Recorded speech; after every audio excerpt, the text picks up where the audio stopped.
para muchos un alivio verdaderamente, no más mensajes molestos.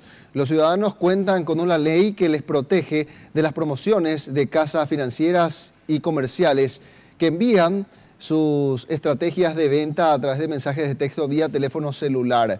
Los usuarios pueden hacer las denuncias y las empresas serían sancionadas. El 30 de junio el Poder Ejecutivo promulgó la Ley 5830, por el cual se prohíbe la publicidad no autorizada por los clientes de las empresas de telefonía.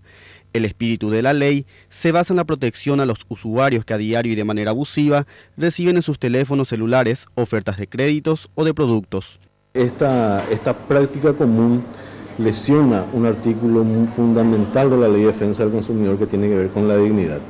Y justamente como muchas veces estas prácticas son abusivas porque atosigan a los clientes ofertando créditos, ofertando productos que no han sido solicitados por el titular de esta línea telefónica, entonces fue lo que motivó que muchas personas elevaran su protesta.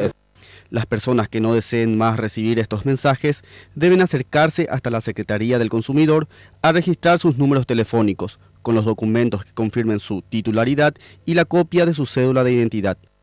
Con estos datos nosotros vamos a inscribir los datos de la persona, el número de teléfono y a través de la empresa de telefonía celular que le brinda ese servicio vamos a circularizar de que a partir de esa inscripción la persona titular de este número ya no podrá recibir mensajes de estas características.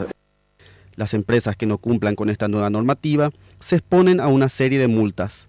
Actualmente la SEDECO se encuentra trabajando en la reglamentación de la ley para hacerla efectiva.